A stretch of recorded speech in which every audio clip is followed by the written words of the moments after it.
Hello everyone. In addition to our notes, my lecture notes for Chapter 7, I have the 6th edition book on the screen right now. I'm going to talk about little things about Chapter 7, what you look for, key things to cue in. You can kind of look at Chapter 7. It's one of those chapters that doesn't belong to any parts of the book. It's like an appendage. That's one of those things that happens to be in Chapter 7. Actually, Chapter 7, you can actually put after Chapter 8, Chapter whatever it is. It's one of those, strange appendage chapters that just floats out there. It doesn't fit anywhere, but it has to be probably after Chapter 6 is probably the earliest with it. I kind of look at Chapter 7 in 3 parts, you think about it. The first part talks to you about the enum, and let me walk you through that part with it. And the enum is basically a simple data type with it. So it's a basically you're defining your own data type. Please read through this. Read through the example 7-1. It's pretty self-explanatory.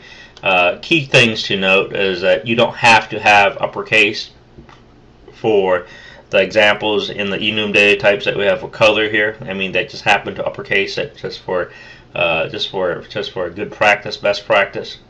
So it's pretty much self-explanatory. They all start out with any enum data type starts out with 0. Okay, so just read through this. You'll be okay with it. The second part of the chapter focuses on the namespace. Let me scroll down here. And the namespace is, if you recall, part of your skeleton is you're using namespace std. And namespaces allow you to actually use the syntax where I have the bottom of this page that I have for you. So namespace, namespace name, and members of that namespace to allow you to access those. Now, you read through here in this first paragraph in 1998, actually where all the standardization between the ANSI and the ISO standard to bring in absolutely one compiler that uses a standard library file. And that standard library file allows you to bring in extractors, insertion, cout, cin, that type of stuff with it. So the question is, if you have this standard, so why do you even need a library file #include? Well, the point is there are things that you must have. The bare minimum is the standard that comes with everything with it. And if you want to load in preprocessor files that you need to use, such as the math, the CMath, the string, all this other stuff, then you bring it in to allocate things with it as well. So this is a way how you can actually identify is to redefine things that are different variables that you're going to see in here and the scope of that variable with it. So namespaces are pretty much self-explanatory as well. Just please read through this. The key things I want to point out here is for you to access a particular variable in this identifier. So if you look at this std, for example, right, and it allows you to access the CMath library file. That's what that's saying. Well, when you get to some of the examples, I'll do some of the examples with you, and I'm going to go over some of those examples with you when we actually do the exercise with it. So please read through some of this right here.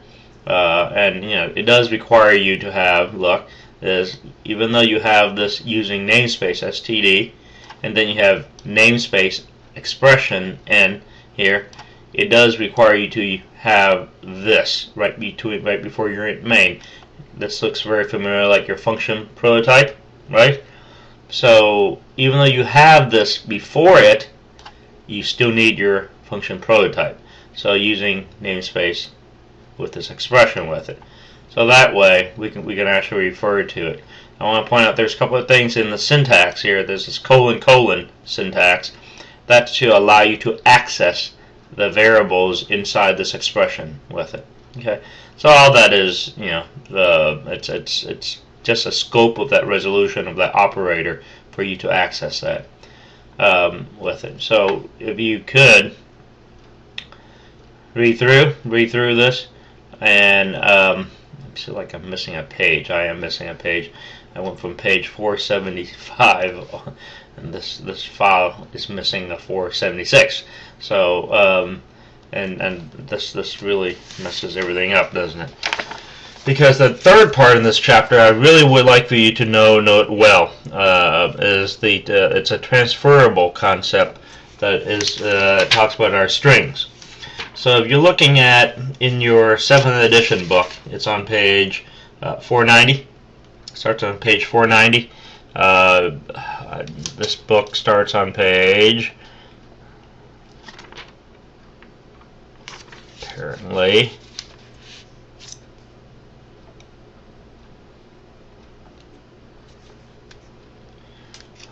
starts on page 476, but I just have a missing page in my PDF file here, so you gotta bear with me. So I'm sorry. It's just, yeah, I have to work with what I have. So it's on page 476 is when it starts. But the key thing is, in strings type, if you understand it now, if you have me for 1437, Program Swimmers 3, a lot of these concepts are transferable. You might as well learn it now, and then when you get to 1436, 37, the second course, it's a lot of stuff is pretty much the same way. Please read through this. This is so important that the big difference I want to tell you about is if you have a string data type, you have to have the # string library file.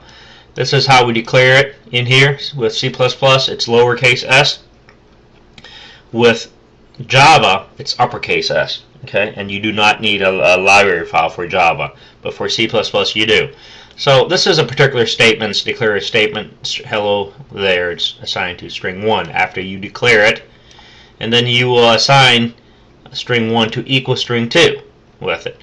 And you can concatenate strings with a plus sign, such as what you see here.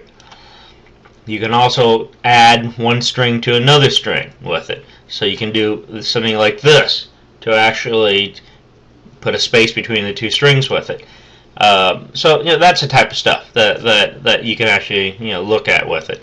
So that's not good. So these are the type of stuff that I let me zoom. I lost my place a few minutes there.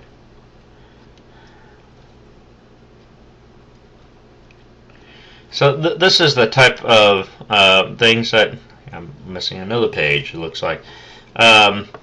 So when you go through this chapter,